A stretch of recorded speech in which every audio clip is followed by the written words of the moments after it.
Hi, welcome to Max in Minutes from Focal Press and 3dforgames.com. In this video we'll briefly cover how to take photographs with a digital camera and then how to create your own texture maps from them using Adobe Photoshop. Okay, let's get started. You don't need to go out and buy the latest digital SLR. All you need is a simple camera that you can use without the flash that will take a reasonable photo that's clear. I favour the Canon Ixus or ELPH range in the United States.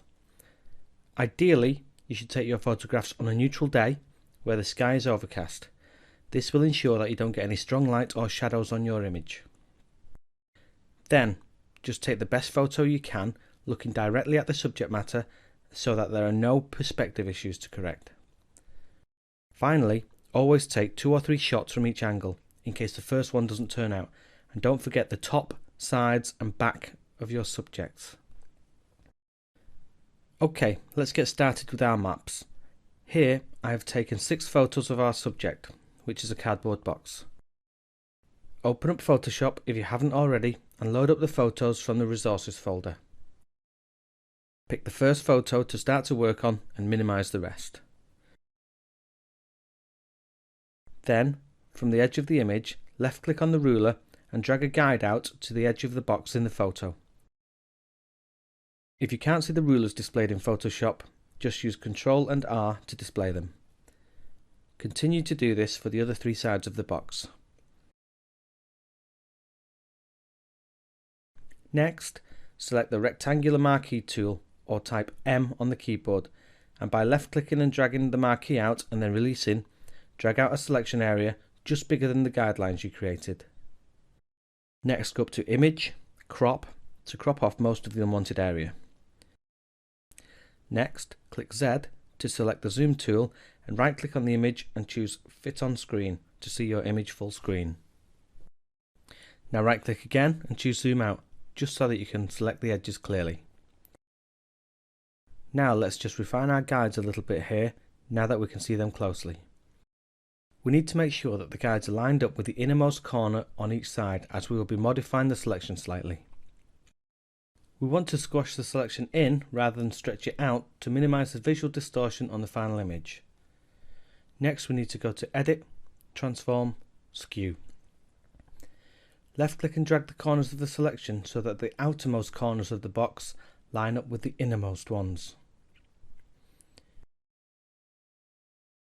When you're happy that you've got them roughly lined up, just click on the rectangular marquee tool button again and a pop-up window will appear. Click Apply to apply the transformation, and that completes the skew. Next, just click on the outside of the image to deselect the current selected area and set a new selection using the guidelines you've already set.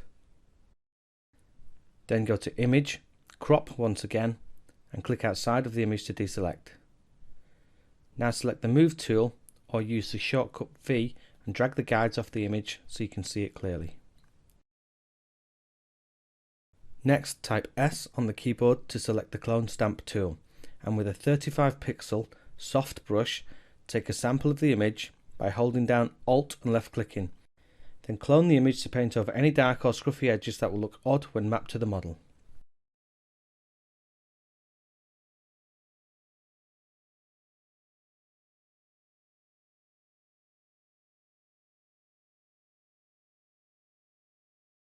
At this point, it would be a good idea to save our work. Go up to File, Save As, and choose a descriptive name like box1 top_source.jpg. The reason I've put source in the name is because it's still in the original resolution. Next, we'll create the game resolution version. Go up to Image, Image Size, or use the shortcut Alt, Ctrl and I, and uncheck Constrain Proportions. And type 256 or whatever size you want in the width and height and click OK. We've now completed creating our texture map. Let's save our work again. This time something like box1_top.jpg will do fine. Next you have to complete the whole process with the other 5 photographs to complete all of the side textures, or you just might want to do a top and side and reuse the texture maps on the model. For the long thin sides, remember to set a suitable resolution to keep them long and thin, 512 or 1024 for example. This brings us to the end of this tutorial. Be sure to check out some of the others in the series where we look at creating tiling texture maps, alpha maps, normal maps and much more. Thanks for watching, and I'll see you in the next guide.